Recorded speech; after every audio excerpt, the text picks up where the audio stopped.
Pronto, já estamos em aula. Bom dia a todos vocês de novo. Nossa penúltima atividade síncrona.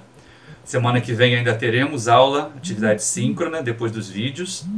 Ainda tem mais 2 vídeos para sair depois dos que saíram nessa segunda-feira, que é a parte dos vídeos que vão trazer os métodos de resolução. Então não se aflijam se vocês ainda não conseguiram pensar um caminho para resolver. Agora, tem que ter chegado pelo menos nos problemas de valores iniciais, né? Tem que ter chegado pelo menos nas equações. Essa primeira parte dessa aula, do trabalho com relação a regime transiente, que é de engenheiro mesmo, né? O resto é um conteúdo matemático, é saber formular, é saber equacionar. Se não conseguir equacionar, não adianta saber todos os métodos matemáticos, porque não vai resolver nada. Então, a questão que eu coloco é o seguinte: estão andando? Viram que tem bastante exercício dessa vez? Luiz, pode falar, você agora pode se colocar, meu filho. Peraí, eu não cheguei a ver esses exercícios da aula 9, né? Da aula 8. Mas precisa. Mas eu cheguei a assistir toda a videoaula. Isso. Caso eu terminei, eu assisti ontem. Lá na videoaula eu já fiz a formulação de 3 problemas, né? Um problema inicial, bem detalhadinho, e os 2 de batelada, tanto do reator em batelada quanto do aquecimento em batelada. Que vocês já têm aqui agora, a aula de princípio da homogeneidade dimensional, aquela que a gente fez, o primeiro balanço da vida de vocês, que foi balanço de energia, não foi balanço de massa, ela tem que ser reassistida. Vocês vão precisar pensar tudo aquilo de novo para poder fazer cada problema do seu jeito. Diga, Andréia, você ia falar alguma coisa? Com relação aos exercícios da lista, professor, a gente tinha andado até os 6. Aí fechou para 6 ou 7, fechou a prova anterior. O senhor lembra até onde a gente pode chegar para a gente poder resolver os exercícios aquele da primeira lista que o senhor deu? Aquela lista antiga, velhinha? É, da minha idade. Não chega a tanto, André. Ela é de 2008. Olha que eu sou mais velha. Vamos lá. Não, olha, ali você vai vendo pelos assuntos, minha filha. Você vai vendo assim, olha, vai ter a parte de balanços com reação. A prova, a primeira parte da segunda prova, ela vai envolver só os balanços em regime permanente e com reação. Então vai ter a parte de regime permanente com reação, vai ter a parte de combustão, aquela parte de análise em base seca, base úmida, tudo isso é assunto da prova, dessa parte da prova. E vocês viram que eu consegui corrigir lá no SIGA as notas? Consegui duplicar tudo para poder ele fazer a média e não ficar enrolando vocês? Professor, ainda não... Eu achei que ele mandava uma mensagem que notas tinham sido liberadas, né? Mas eu consegui fazer os ajustes. Agora cada pedaço de prova aí vale 10 e ele vai fazer a média lá no final para poder, né, verificar isso. É só para dar essa notícia de que assim, ninguém teve nota adulterada, não. É porque o SIGA está com esse problema. Diga, Rodrigo, você tem uma pergunta e está no chat. Agora ele tem que escrever, coitado. Nossa, sem áudio o trem fica complicado, hein? Aí, tá vendo, Andréia? São 12 assistindo a aula hoje só. Já tem mais gente faltando. Deixa eu dizer... Não, mas tá faltando um que sempre vem, que é o Danilo. O Daniel tá aqui, mas Danilo deve estar tentando chegar. Porque esse não falta, esse tá com uma dedicação excelente. Os outros também, né? Os que estão vindo, os que estão assistindo. Professor, ele falou que tá sem internet. Coitado. Aqui faltou luz também, tá, gente? Ó, ontem faltou luz à beça, não sei se a Andréia percebeu isso também, né? Sim. E hoje de manhã, quando estava quase começando aqui, faltou energia elétrica. Então, você cair, você já sabe que faltou energia elétrica aqui em casa. Porque aí faltou energia elétrica, cai o Wi-Fi, não tem jeito, não dá tempo de fazer tudo para rotear outra vez, e é um inferno. Mas, como estamos terminando... Tá, deixa eu ver aqui a pergunta do Rodrigo. Basicamente, até a última aula, o que temos que fiz é só achar o PVI dos exercícios. Sim, tá? Até a aula de hoje é só montar os PVIs. Método de resolução. É claro que se vocês já fizeram cálculo 2, gente, vocês já sabem resolver. Teoricamente, teriam que saber resolver. Fizemos ainda, né? Mas quem ainda não fez cálculo 2 só sabe fazer integral, só sabe fazer derivada. Aí, na próxima aula, na aula 10... eu vou apresentar os 2 métodos que nós vamos usar aqui em introdução. Tem um monte. Tá? Essa disciplina de resolução de equações diferenciais aplicada em engenharia química é uma disciplina optativa lá do 5º período. São 4 créditos, são 60 horas. Tá? Eu vou reduzir isso em 2 vídeos de mais ou menos meia hora. Não, claro que não vai dar para ver tudo, né? Nós só vamos ver equações de primeira ordem e só vamos ver 2 métodos de resolução de equações de primeira ordem, que é o método de separação de variáveis, que é o mais simplesinho, mais objetivo, e o método das lineares, que é o método que atende um bom pedaço, aí, uma boa parte dos problemas que vocês têm. Tá? Como ninguém viu, ou eu não tenho como imaginar que vocês viram cálculo 2 esse período muito excepcional, muito esquisito, tá? Não entram equações de Bernoulli, não entram equações exatas, vão entrar só equações. Todos os problemas da segunda parte da segunda prova ou vão cair em equações separáveis ou vão cair em equações lineares. Já ficam sabendo que são só esses dois métodos que vocês vão precisar ter para a segunda parte da prova. E vai valer metade da nota da segunda prova. Tá respondido, Rodrigo?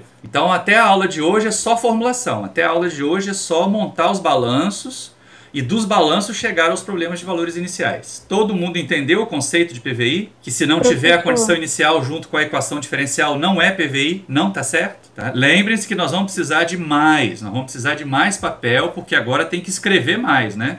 Então vocês, além de me mandar aquelas tabelas que vão normalmente para preencher, os quadros com as equações que vão normalmente para preencher, vão precisar escrever mais. Vão ter que assinar a folhinha de papel, botar o nome de matrícula e tirar, ou escanear, ou digitalizar isso e mandar de forma legível. Tá? Então providenciem logo o papel A4 para vocês terem aí um calhamaçozinho para poder mandar todas as partes da prova desta vez. Alguém ia falar alguma coisa, Gabi? Diga, Gabi. No caso, para achar o PVI, né, fazer a formulação, sim, é só com base no PHD do que a gente vai ter do exercício, né?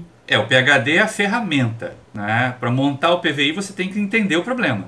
Lembra que eu fiz no vídeo alerta com relação ao passo 1? Pensar muito bem o que está acontecendo? Então essa é a primeira parte, entender bem o que está acontecendo, porque agora no caso do regime transiente, você não tem que pensar só o que está acontecendo naquele momento. No momento em que você liga, no momento em que acontece alguma perturbação no sistema, que aí entra em regime transiente, né? Mas é importante entender o seguinte, vocês têm que entender o que vai acontecer com o futuro daquele sistema. O que pode acontecer? Por exemplo, olha só, vocês repararam, quem olhou os exercícios, né? Os exercícios de fixação e os desafios. O último desafio é uma variação do exercício 1, do exercício inicial. A diferença lá é que o volume não fica constante. Então lá não vai ter regime permanente. Uma hora o sistema vai acabar. E aí eu quero saber exatamente o que está acontecendo. Então o problema vai ficar um pouquinho maior. Entendeu? Então sim, ter o princípio da homogeneidade dimensional é absolutamente indispensável para ter o PVI. Mas pensar o problema é mais indispensável ainda. Porque não adianta saber PHD se não tiver pensado o que está acontecendo ali. Tá? É uma questão que, assim, de vez em quando vocês se deparam com eu não sei fazer e fecham questão porque simplesmente não fazem o esforço de usar, de manipular as equações, de combinar as equações.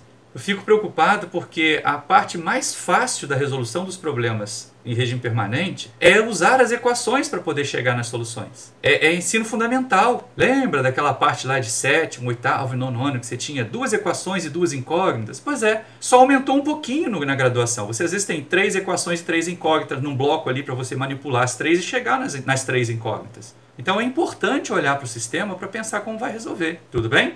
Mais alguma dúvida sobre o nosso material? Mais alguma dúvida sobre os conceitos de até agora? Já fizeram então alguns outros balanços? Porque eu deixei 3 prontos, né? Eu deixei o do problema inicial, eu deixei o do reator em batelada e eu deixei o do tanque de aquecimento prontinho. Do tanque de aquecimento, inclusive, para vocês poderem fazer as duas formas da equação, né? Fica bonitinho quando substitui a equação do Q lá. Aliás, eu quero propor para vocês uma coisa, porque senão vai esquentar demais. Deixa eu compartilhar a tela com vocês aqui, mas já no lugar certo. Espera aí só um instante, que aí a gente vai precisar conversar com isso usando aqui a minha mesa digitalizadora e as equações. Tá? Essa vai ser uma alteração que eu estou propondo lá para aquele exercício 2, tá bom? Então deixa eu compartilhar aqui uma tela, apresentação. Então olha só, estão vendo a tela em branco? Sim. Vou tentar desenhar aqui só aquele nosso problema de aquecimento. Tá? É o aquecimento contínuo, tá? Ou seja, a minha setinha, o meu raiozinho, tá para dentro. No caso 2, 1, eu quero propor para vocês o seguinte, em vez do Q ser igual a constante igual a Q0, né, não usem isso. Usem Q igual a Q0 exponencial de menos 0,02T. Deixa eu explicar por quê. Porque com essa taxa constante aqui, vai aquecer demais o fluido. Eu já fiz os gabaritos, já liberei os gabaritos, inclusive, para vocês no Octave, né? Então, vai aquecer demais. E se vocês observarem bem, olha para essa segunda taxa aqui. O que acontece aqui no limite quando o tempo tende a infinito? E o infinito não ficou infinito, né? Ficou 2 zeros. O que acontece com essa expressão do Q quando o tempo tende a infinito, gente? Cálculo 1. Assíntota horizontal em... Quando o Q tende a infinito... O que acontece com o Q quando o tempo tende a infinito, Luiz? Ele vai tender ao infinito também, né? Não, olha para a expressão. Olha para a equação. Só uma expoente. Eu tenho uma exponencial de menos 0,02t. Vai tender a menos infinito, né? Não. Cadê a matemática do cálculo 1 de vocês? O que acontece com uma exponencial negativa quando o argumento dela vai crescendo? Vai ficando mais negativo, né? Não é crescendo. Em modo ele vai crescendo, mas vai ficando mais negativo. Olha só, gente, pelo amor de Deus, vamos prestar atenção comigo aqui, né? Isso aqui é cálculo 1, hein? Quando eu escrevo e a menos 0,02t, isso aqui na verdade quer dizer o quê? Um número com expoente negativo. Quer dizer o quê, gente? Em cálculo 1. É o mesmo 1 sobre exponencial de 0,02t, não é?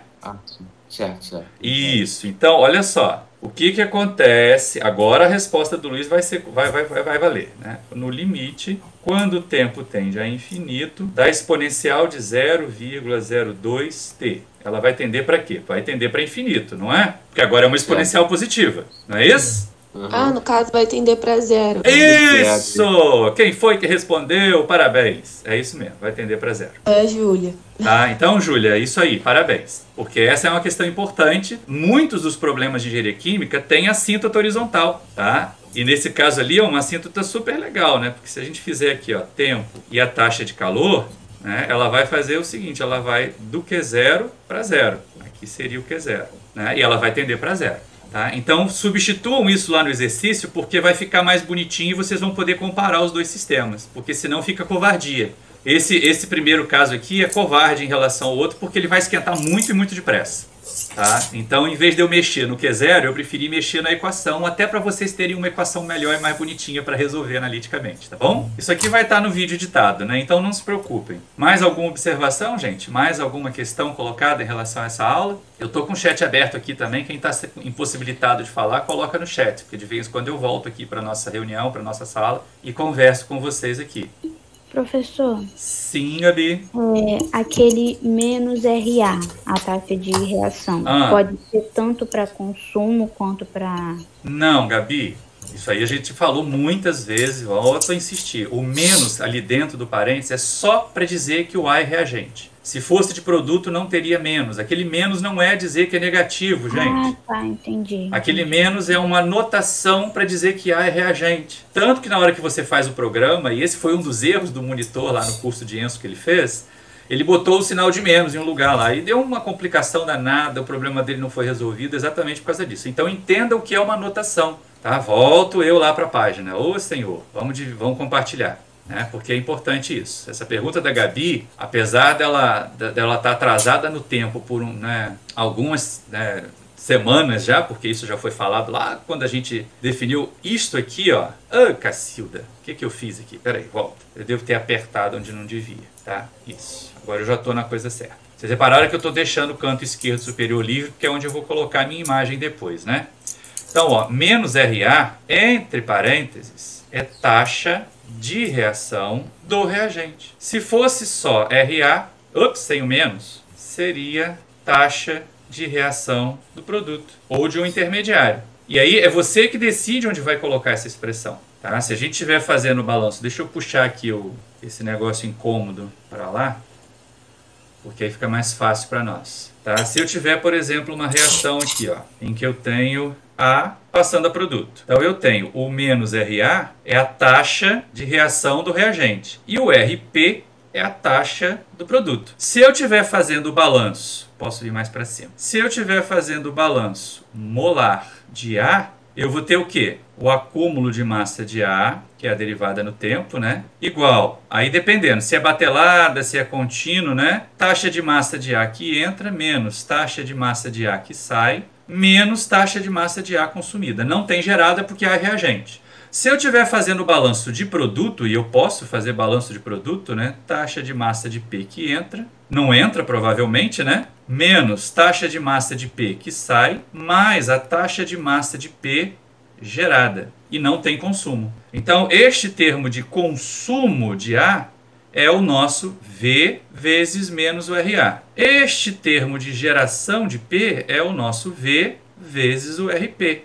Deu para entender agora? Vocês é que decidem, né? Sempre a taxa vai ser positiva. Vocês é que vão decidir em que parte do balanço ela vai entrar. Se ela vai entrar como termo de geração ou se ela vai entrar como termo de consumo. Claro que se eu estou fazendo o balanço de reagente, ela vai entrar como termo de consumo. Se eu estiver fazendo o balanço de um produto ou de um intermediário, ela vai entrar como um termo de geração. Deu para entender agora? E ainda pode ser pior, né? Porque se ela for um intermediário, ela é gerada e consumida na reação seguinte. Então ela vai aparecer no balanço com duas parcelas. Uma parcela de geração e uma parcela de consumo. Deu para entender? Nossa, tá todo mundo mudo. O que que houve? É cansaço de fim de período? No caso, ele vai ser menos RA porque ele é produto, tá?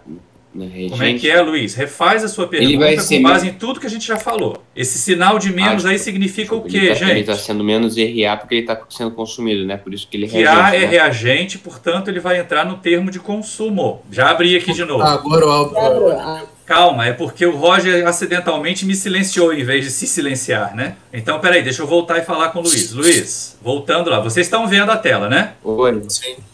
Então, olha só. Lembrando isso, o A é reagente, por isso tem aquele menos ali dentro do parênteses. Aquilo é uma notação, gente, aquilo não é um sinal negativo, é só para dizer que A é reagente. Portanto, se eu estiver fazendo o balanço de reagente, vai aparecer em qual termo do balanço a taxa de reação? Hein, gente? Portanto, se o quê? Se eu estiver fazendo o balanço de reagente, a taxa de reação vai aparecer em qual termo? Quantos termos tem um balanço de massa? No termo de consumidos. No termo de consumo, exatamente. Se eu estiver fazendo o balanço de um produto, vai aparecer em qual termo? Geração. No termo de geração. Então isso é análise. Isso aí, Gabi, é aquela parte 1 do problema que tem que ser feita antes da gente fazer o balanço, tá vendo? É o passo 1 que a gente tem que fazer antes de fazer o balanço. Compreendido? Compreendido.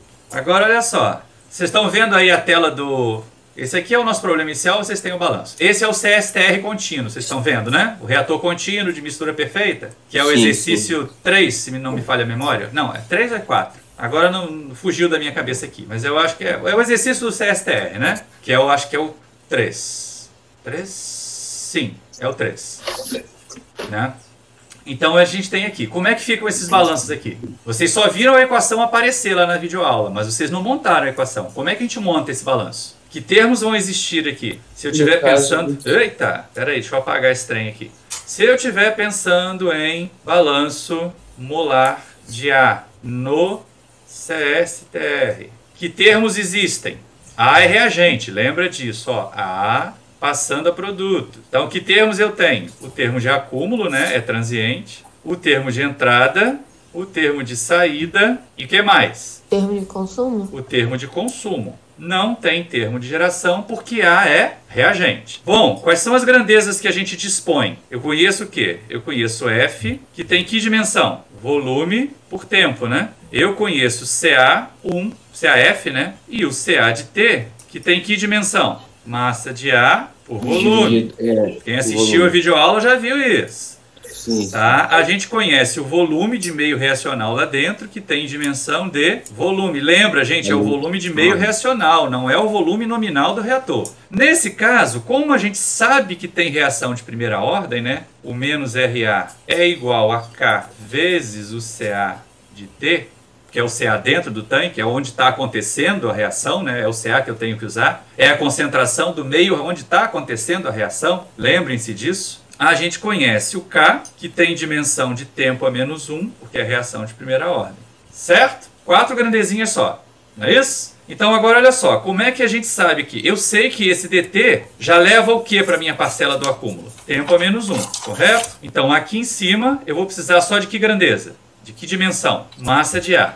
Onde? Eu estou fazendo o balanço onde, gente? Vamos lá, vamos participar. No reator. Dentro do reator. Qual é o meu volume de controle? Volume de controle é V. Isso, o meu volume de controle é V, que é o quê? Qual é o significado de V? É volume de meio reacional. Não é o volume do reator, é o volume de meio, é onde está acontecendo a reação. Então eu preciso conhecer a massa de A dentro do reator. Olha para dentro do reator, porque vocês estão vendo a mesma figura que eu. Qual é a grandeza que tem massa de A lá na representação dimensional? É o V, é o K ou é o CA? É o C. É o CA. Mas o CA tem que dimensão? É massa de ar por volume. Por volume. Eu preciso de massa de ar. O que eu faço? Multiplica com o volume. Multiplico pelo volume. Pronto. Este é o termo que vai aparecer ali em cima na derivada. Agora vamos para a taxa de massa de ar que entra. Olha para a entrada. Olha para a seta da entrada. Qual é a grandeza que me dá informação sobre a massa de ar que está entrando? CAF0. Isso. Que tem que representação dimensional? Massa de ar por volume. Isso. E a representação dimensional dessa parcela aqui qual é? É massa de ar por tempo. Não é? Opa, tá muito deslocado aqui. Peraí. Tem que me explicar por K. Por K não. K tá dentro do reator, Luiz. K é dentro. Agora você está olhando para a entrada. Você tem que combinar, usar o pHD só com as grandezas da entrada. Então, olha só. Se eu tenho massa de ar por volume... Então me explica por F, então, desculpa. E eu quero massa de ar por tempo, qual é a outra grandeza? É o F, que tem dimensão de massa de ar por tempo, de volume por tempo. Volume aqui, hein? Esquece. Volume por tempo. De volume por tempo. 3 por T. Isso. Então eu vou cancelar o volume com volume e fico com massa de ar por tempo, certo? Certo. A saída é pura analogia. Não precisa nem fazer o pHD de novo. Como é que eu monto a saída? Vai ser a mesma concentração. Você vai medir a concentração da F que multiplica o CA da saída. CA de T. Agora, o termo de consumo tem consumo por causa do quê? Da reação, não é? Tem consumo por causa da reação.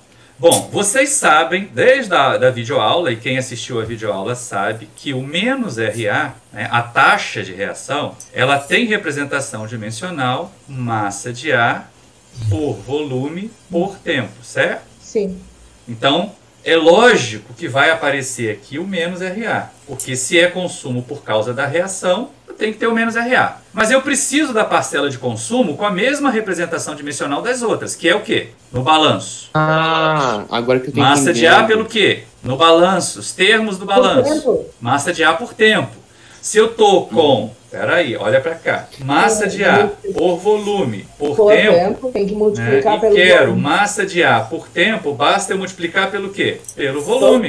Volume do meio reacional. Volume do meio reacional, certo? Caraca. E aí, como é que vai ficar o nosso balanço no final das continhas? Ó, D de V, CA de T, DT igual a F, CAF0, que é o termo de entrada, menos F, CA de T, que é o termo de saída, menos, agora eu já vou substituir a expressão da taxa, VK, CA de T. Lembra que a taxa é sempre dentro do volume de controle, então aqui eu tenho que usar a concentração dentro do volume de controle. Bom, pergunta. Aí, nesse caso, vocês têm dois itens, né? Esse aqui é a equação diferencial. Para resolver, a gente... Professor, quando você multiplica o CA de T com K, ele vira automaticamente RA? Tá escrito lá em cima, Luiz.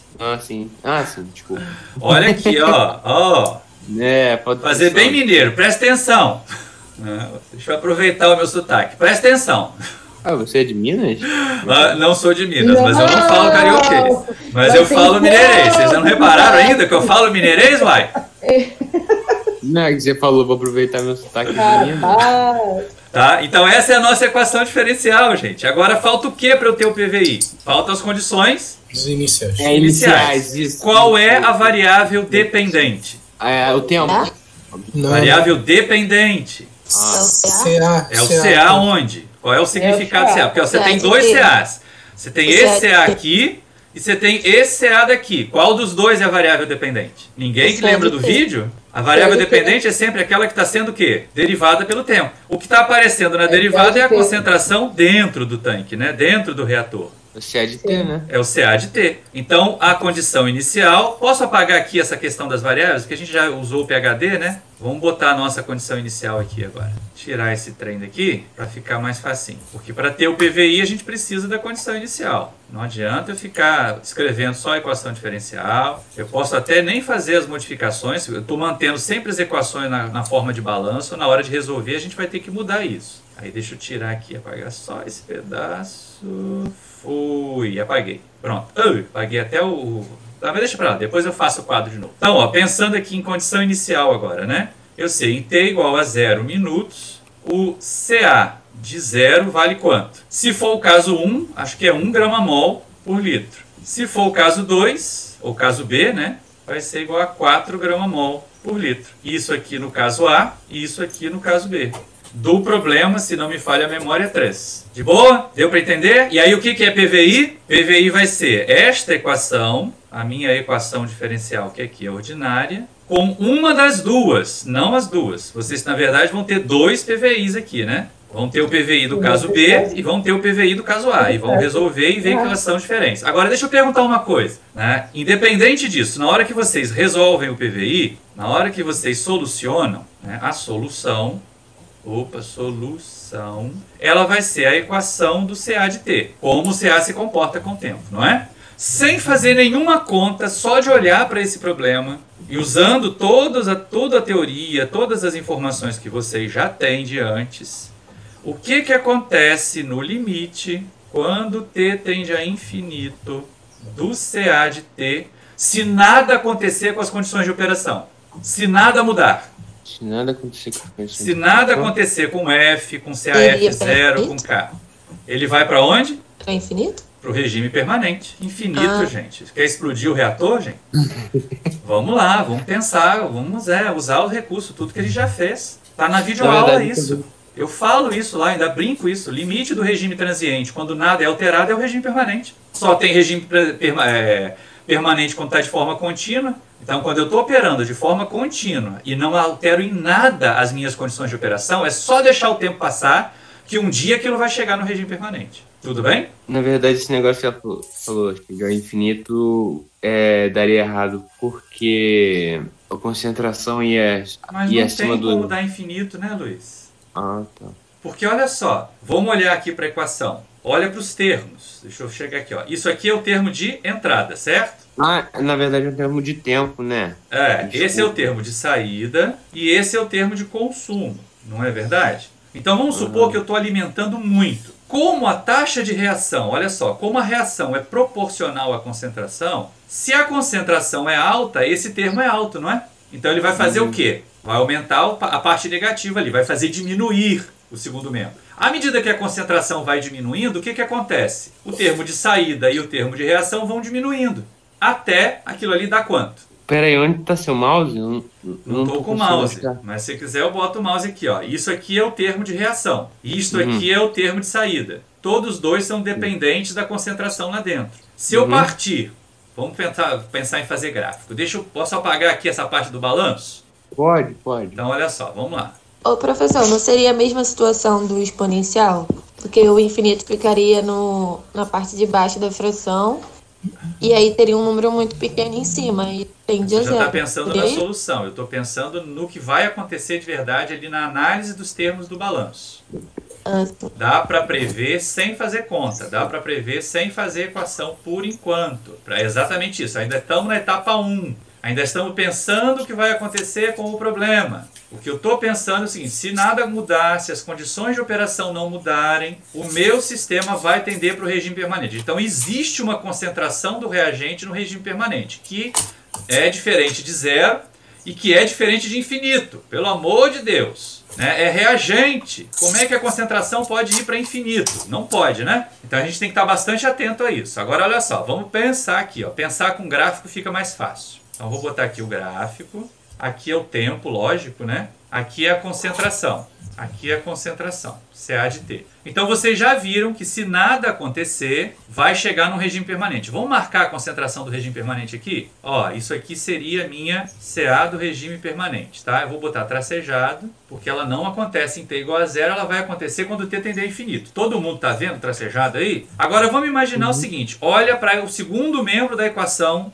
da EDO. Aqui, ó, segundo membro aqui. Eu tenho entrada, eu tenho saída e eu tenho reação. Certo? Vamos imaginar que em T igual a zero, a concentração lá dentro é essa daqui, ó. Tá? Isso aqui é o nosso caso B, 4 gramamol por litro. Tá? Que está acima da concentração do regime permanente. Então, o que vai acontecer aqui, gente? Se essa concentração é maior que a do regime permanente... Vai ter mais reagente.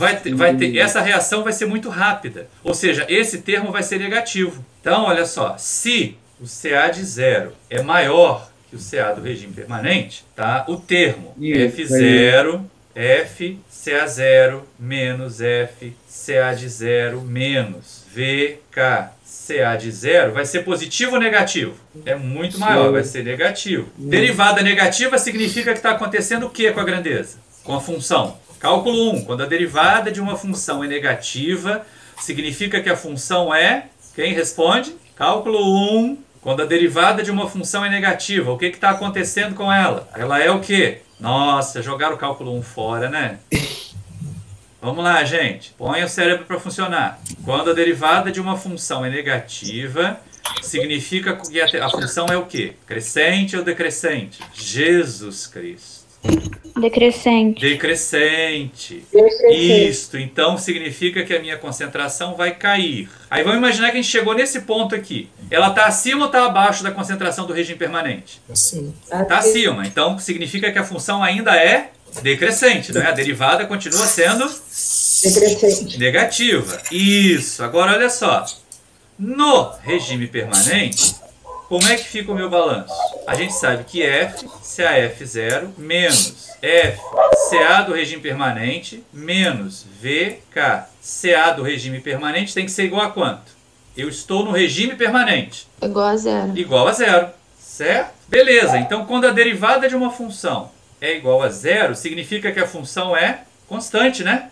Derivada nula significa que a função não depende da variável independente. Então aqui CA ficou constante, certo? Então o que vai acontecer com a minha curva aqui? Ela vai continuar caindo, vai continuar caindo, vai continuar caindo, vai continuar caindo, até chegar lá no infinito e se tornar a concentração do regime permanente. Agora vamos para o caso A. O caso A está aqui, ó. Eu estou partindo de uma concentração abaixo da do regime permanente. Então, o que vai acontecer no caso A? Aqui é o caso B. No caso A, se CA de 0 for menor que o CA do regime permanente, o que acontece com F CAF0 menos F CA de 0 menos VK CA de 0, gente? Isso vai ser maior do que 0, não é? Vai ser positivo, porque esses dois termos aqui vão ser menores em relação ao termo de entrada, não é isso? Quando a derivada de uma função é positiva, a função é o quê? Crescente. Crescente, ou seja, a minha função vai fazer o quê?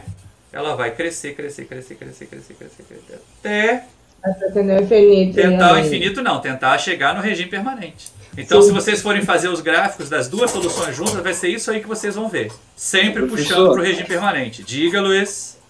No caso D, ele está com uma concentração maior do que ele está reagindo, Não. aí ele vai com o Meu tempo filho, vai ali é a estabilizar. partida, Luiz. Ali é a condição inicial. Ali é como você encheu o seu reator.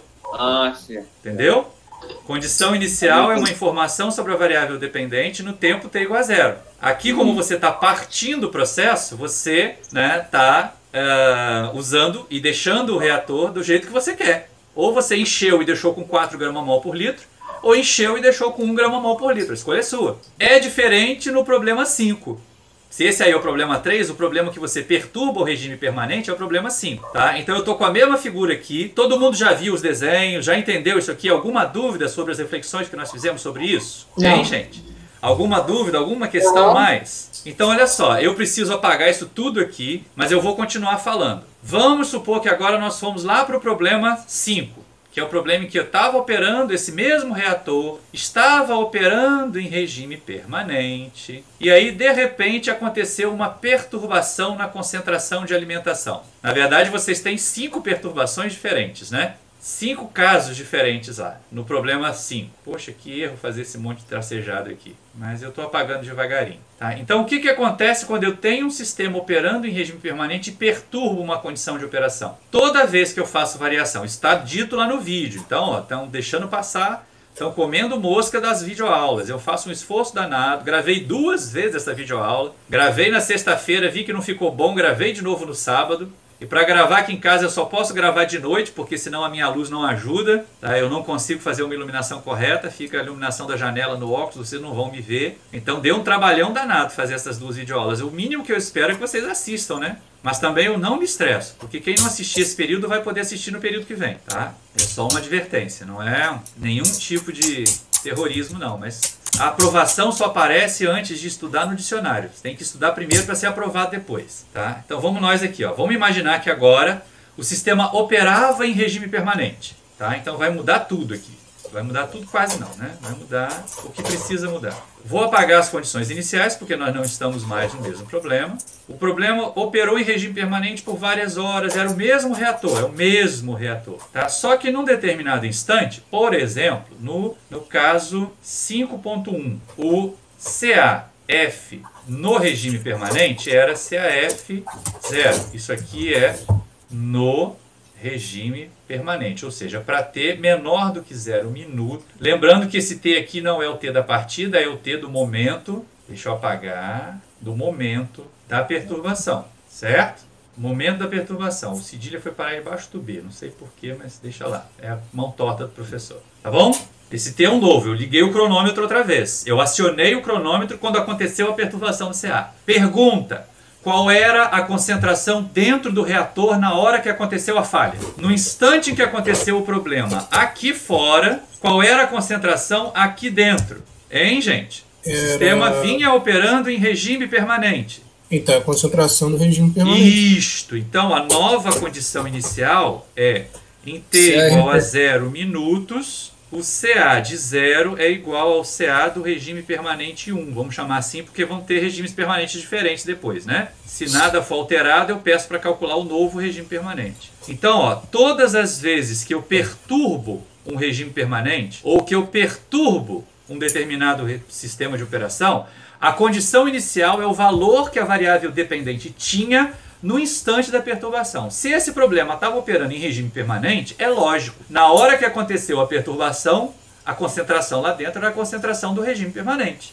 Tá entendido? Isso vai acontecer naquele problema de desresfriamento também. Tudo bem? Mais alguma dúvida, gente? Nós estamos chegando ao fim da nossa parte síncrona. Este é o momento de vocês perguntarem. Eu não vou nem tirar o compartilhamento de tela aqui, mas vou voltar lá para a sala para eu poder ver quem é que ainda está e o que é que vocês têm para perguntar mais. Estou à disposição. Precisam ter lido o material antes, que foi disponibilizado na segunda-feira de manhã cedinho. Precisam ter visto os vídeos para poder ter dúvida, né? Senão só tem dívidas. Mas vamos lá, assim mesmo. Alguma dúvida mais em relação a isso? Balanço de energia naquele tanque contínuo. Não precisa se preocupar, porque vocês têm isso lá na aula de princípio da homogeneidade dimensional. O primeiro balanço que vocês fizeram foi balanço de energia, não foi balanço de massa, certo? Alguma questão mais, gente? Ou a gente pode encerrar a aula? Diga, Júlio, você ligou aí a câmera, o microfone não, né?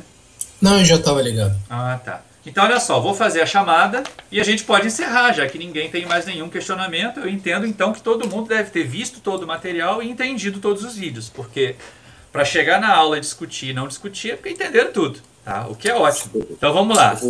Alan tá por aí? Não, né? Ô, professor, uma pergunta. Oi, Luiz, diga. No caso é fora da matéria, mas tipo assim, tá escrito que vai ter uma prova essa semana que vem, certo? Sim. No a caso, primeira ela parte vai cair da segunda prova já é a semana que vem. No caso, vai ser quais conceitos, no caso? Porque vai ser tudo de problemas em regime permanente com reação. Até a aula da semana passada. Esta aula de hoje só vai cair na segunda parte da segunda prova. Entendi. Certo? Então vamos lá. Alan, não está. Andréia, abre o microfone pelo menos para falar presente ou escreve no chat, né, depois. Tô aqui, Andréia, senhor, Daniel, cadê continua. Daniel? Daniel tá lá presente. Danilo, realmente hoje faltou. Deve ter ficado muito sem internet mesmo, coitado. Espero que ele assista os vídeos. Eduarda. Presente. Tá aí. A Elisielma faltou. Deve ter abandonado. Fernanda. Presente. Isso, Fernanda. Gabriela. Presente. Jéssica. Faltou. Também deve ter abandonado. Júlio. Tá aí. Tô até te vendo. Karen. E a Karen faltou hoje, coitado. Ah, não. Karen tá aí. Karen tá ali. Tá ali. Já te vi, Karen. Já te vi. Esqueci de chamar a Júlia. É isso que eu ia falar, você me pulou. Júlia tá aí. O Leonardo não veio. Pera aí, Luiz. Pera aí, deixa eu fazer a chamada. O Daniel primeiro, falou que tá presente. Hã? O Daniel falou que tá presente no chat. Não, eu vi no chat, eu vi. Já dei presença pra ele. Ah, tá. O Leonardo faltou. Luiz tá aí. Maria Clara, eu vi chegar. Não sei se tá aí ainda. Tá aí ainda. Milena não vem mesmo. Paulo, tá aí. Rodrigo, tá aí. Roger. Tô aqui. Tá aí. Aqui. E a Silvia, que também não veio hoje. Tá bom. Então é isso, gente. Concluímos a etapa de hoje, né? Pode ser? Luiz, você ia perguntar mais alguma coisa? Não, era só sobre a prova. Tá, então, ó, hoje, até semana que vem, vocês têm a tarefa de propor e chegar aos PVIs de todos aqueles problemas. E aí, na próxima aula, nós vamos deixar, e eu vou tentar colocar o vídeo na segunda-feira de manhã também, com os métodos de resolução, tá? Que vai precisar do cálculo 1, e eu vou ensinar para vocês o que vocês deveriam ter recebido em cálculo 2. Mas precisa estudar. Lembrem-se, aprovação só aparece antes de estudar no dicionário. Nas disciplinas da universidade, precisa estudar primeiro para ser aprovado depois. Tá ok? Grande abraço para vocês. Obrigado pela atenção.